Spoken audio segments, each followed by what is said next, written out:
Hi guys, welcome back to my channel. My name is Mabel, and on my channel I film about family, relationships, beauty and lifestyle. Well, before we go on, I'd like to say thank you to all of you who already subscribed to my channel. You guys are amazing. Thank you. Thank you for the loves. Thank you for the likes, for the comments, for the share. Thank you for all the positive feedbacks. Oh my God. I got so much positive feedbacks. I was just I was excited. Thank you so much. And if you haven't already subscribed, what are you waiting for? Please subscribe to my channel because here we have fun, we learn, and we just share. So today's video, I'll be talking about how I balance work, family, and social life. Okay, so this video was just from my previous video. I got about three of this. I got these questions like from three different people on how I'm able to balance work, family, and social life. So, before I go ahead, I would like you guys to understand that I live in America. I live in the U.S. with my family. Okay, so it's myself and my husband, and I have three kids, and I have three kids all under the age of 10. My first son is 7. My second is 4, almost 5, and my third will be 3 in a few days. And here in America, we have my husband and I have very, very, very little to no help. Okay, no help. So, it's different for those who live in Nigeria, or those who live in their home countries, or maybe those who live close to their families. For us, like I said, we're here with no family, like no family members at all. I have a few friends here in the state where I live, and most of them also have their lives going about the same thing. They have their kids, and also they're all pretty busy. So on how I'm able to balance my work, my family, and my social life is what we're about to talk about today. And I believe that, from what I'll share on how I make it happen, maybe I believe somebody there can learn a thing or two, or just sit back and enjoy my story. So, like I said, we live abroad, my husband and I, with our kids, okay, with no help. And I wouldn't, before I go, I wouldn't come here and start blabbing and be like, oh yeah, I got it, I'm a superwoman and all that. No, no, no. Sometimes I'm human, so sometimes I have my moments. I have when I feel overwhelmed. I have when I feel stressed, when I'm, down, when I don't feel like doing anything. Of course, I'm human. Like I said, I'm no superwoman, so I have my moments. But at the same time, I also have it, where I've been able to learn to balance my work, my family, and my very little social life. So, one thing I can say again is that I am a Christian, and because I'm a Christian, I base my life on the Word of God, and I also that helps me to encourage myself that I can do all things through Christ who strengthens me. That being said, I always remind myself that there is nothing that God has given to me that is beyond, I guess that's the word, beyond me.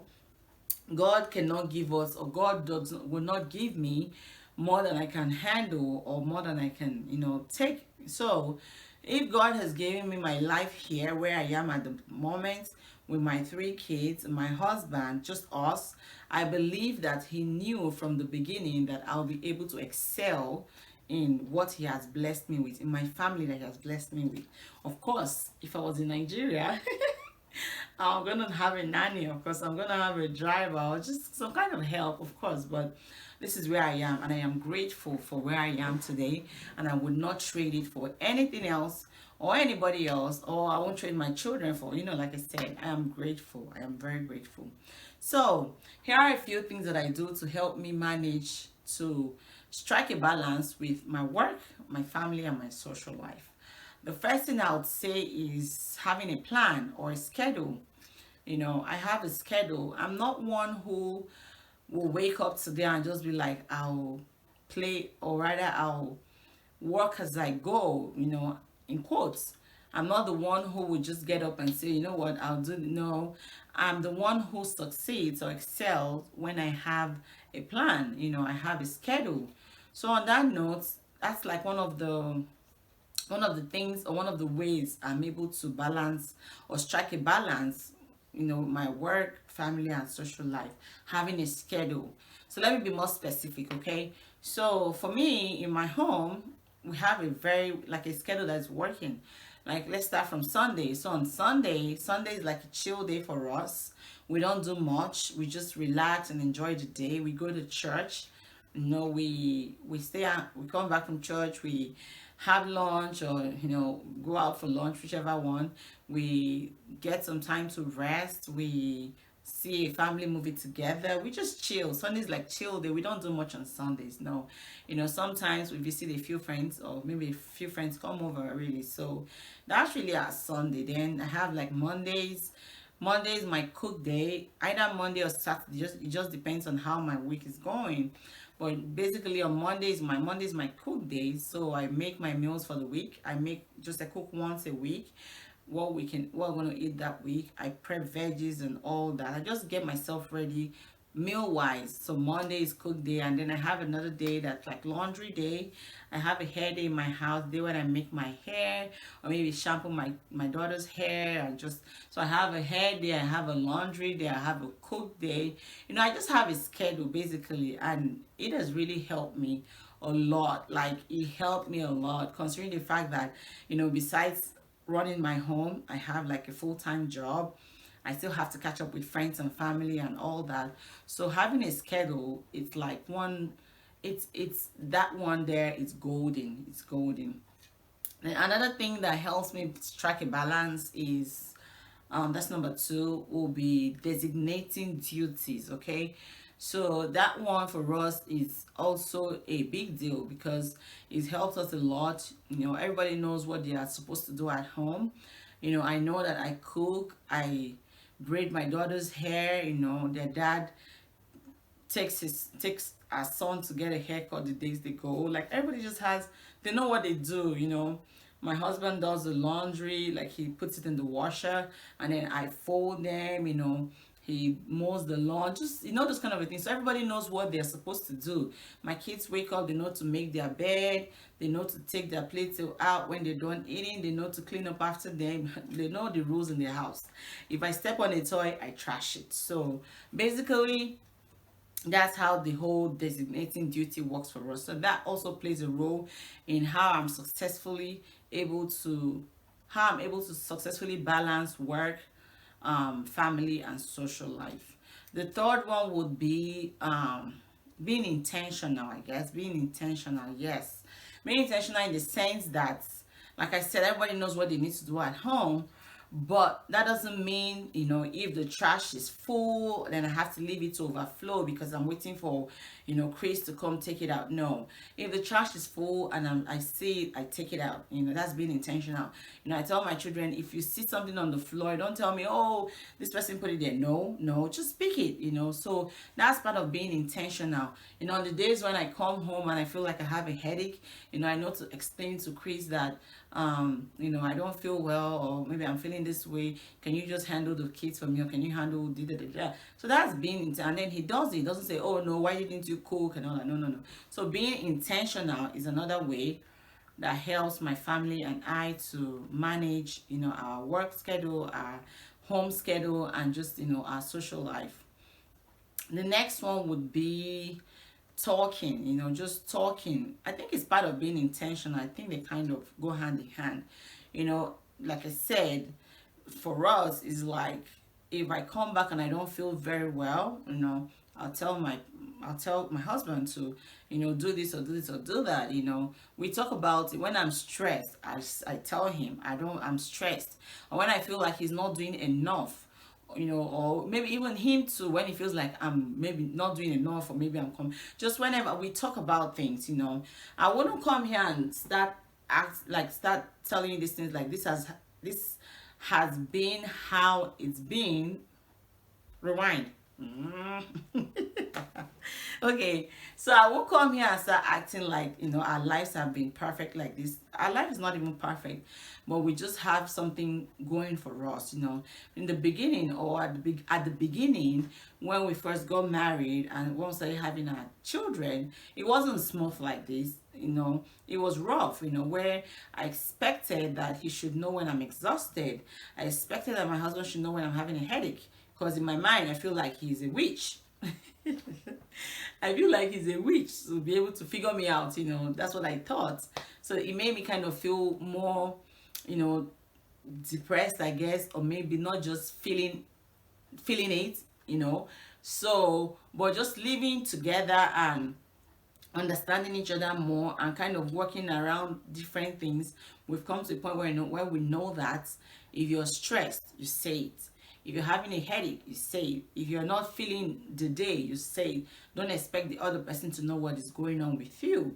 So that one also helps. It also helps with the emotional aspect of balancing our lives. And then the next one will be, I think this is the most important one, is a supportive spouse. You guys, that one is a blessing from God. Supportive spouse on the line is a blessing from God. Okay, so this is my number one. I have a very supportive spouse, because I'm talking about how I balance my work, family, and social life, of course, as well as telling people. So as I'm saying it, I'm expecting that somebody who's still struggling, if you have any areas where you're still struggling with balance, especially if you live abroad, you can learn a thing or two from what I'm saying. So like I said, my next point and most important one is a supportive spouse. Like, if you know, Chris is very supportive. To me, it's a blessing, because he's one who doesn't just sit back and wait for me to do everything because I'm the wife. He's one who, when he's hungry, at least he goes to the fridge, he gets some food, he microwaves it. If he sees that, the kids, the toys, he helps out, basically. He helps out for it, like he helps out, and that's a big deal for me. He's not the one who comes home and, or maybe he sees there's no food in the fridge and he sits back and wait for me to come back from work and then tells me, oh, you didn't cook. No, he'll just go and figure something out for him and the kids, or for us, as a whole. He's the one who on Sunday I tell him, lunch is on you. Either we're eating out or we're cooking at home, lunch is on you, and he knows, okay, today is Sunday, let me fix lunch for the family. So that's why I say that's a blessing from God, because if you have a supportive spouse, the stress will be less.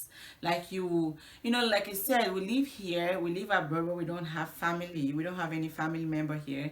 We have a few friends. The support is very little. So living here, sometimes it poses stress on marriages. We don't just want to be living together as partners, raising our children, just doing, we're the kind that want to make it work. We're the kind that want to enjoy our lives, we want to enjoy our family, we want to enjoy our marriage. So we do all that we can. We work hard, we are intentional, we make sure we work towards making our lives easier, or making it less stressful, so we're able to enjoy these things that we're supposed to enjoy, not just living through it, but enjoying the process. So all these things I've said, being a supportive spouse, knowing your strengths and weaknesses, knowing that I know that Chris is not the one who likes to fold clothes. He's I'm not the one who likes to I'm exposing. I'm saying everything. He's not the one. I'm not the one who likes to do dishes. Dishes is my weakness, and then folding laundry is his weakness. So we know what our strengths and weaknesses are, and then we kind of just complement each other that way. So just knowing all those things and helping everybody, like helping ourselves out, working towards enjoying our lives and our marriage. We have to be intentional in this thing. We have to be supportive. We have to have a plan. So those are the things that I do in my house or in my home that makes it a little bit easier, and our lives being balanced. There's so many things. There's so many things that we do, like when it comes to working, we decided, we know that if both of us work at the same time, like in the daytime, it's going to affect our children. We're not going to be involved in their lives, because growing up, I'm the one who wants to be involved in my children's life. So somebody has to sacrifice. Thank God that I'm able to work in my field. I'm able to work either night or day. So I chose to work overnight. That way he works in the daytime. That way we're not completely missing out in our children's life. So when he's gone in the daytime, I'm home with the children, or maybe they're at school. I'm present, when they have like parties to attend. I'm there to take them to their swimming classes and, dance class, whatever it is. So we're involved despite the fact that it's just the both of us. So we kind of, like I said, there's an understanding, there's an understanding. So this is what he can do. I can work night, thank God I'm able to do that. He can do daytime. So we kind of just strike the balance there. So those are the few things we do to be able to, balance our lives here. And also, I'll also say that I might not have a physical support system, but I have my family. We have our families back home. My parents always call to check up on us and make sure they do what they can over there from where they are. My sister-in-law and all of them, they also call to check up on us. Oh, are you getting some sleep? Or, so just that alone is a support. It's a support. They might not, like I said, they might not be present. I have times where my sisters or my friends, oh, shout out to my friends, like I have those who tell me, wow, how do you do it? Your kids are like, they look nice. When do you get time to do all these things and you work and all that? You really have time for your kids. So, just having those people who see the little things that you do and just gives you credit for it is a blessing too. So those things, that alone kind of gives me it motivates me to want to do more, because I see that, oh well, I'm doing a good job. Oh, people are, they're seeing it, despite the way our life is here at the moment, like I said, no help basically. So, those ones help. And I think the last one will be, like I said, having a balance is not just physical, it has to do with emotional as well. Having friends or family members who I can call and just whine and just talk about how stressed I am. They are there to listen, at least, even if they're not there to help me physically. Like, I have friends who I can call on the phone and just start talking about how I'm stressed, how I'm this, how I'm that. They just listen and encourage me however they can. So that alone too is also a blessing, because I feel like emotionally it helps me to be stable, you know what I mean? So yeah, those are the things that I do, or that we do, my husband and I, to be able to strike a balance, at the same time enjoy our lives, enjoy our family, enjoy our children, and be involved. So the things I said were having a schedule, like a working plan, designating duties out. I talked about being intentional, also speaking or talking with your spouse, not just, I've been there. I'm telling you, I've been there. The days where this one is like, I've been there when I'll just expect that my husband should figure me out, and then when he doesn't, I get upset. So just being intentional, balance, tracking, having a schedule, designating duties, speaking, talking when you need to, having a supportive spouse, I need to underline that, having a supportive spouse, that one there is golden. And then having people, family and friends who might not be present, but they encourage you, they see the things you do and they just encourage you to do more, you're doing it well. So those things are the things that I do to be able to strike a balance, balance with work, family, and social life. So on that note, I've come to the end of today's video. So if you enjoyed it, please like, comment, share my YouTube channel with your friends, your family. And if there's something you want me to talk about, like a topic you want me to address, maybe just talk about or share how I'm able to manage it. Yeah, if it has to do with family, relationship, it don't matter, single, marriage, just let me know. This is what I'm here to do. So I hope you subscribe to my channel. Subscribe, please. Subscribe to my channel, and I will see you all in my next video. Thank you. Mwah.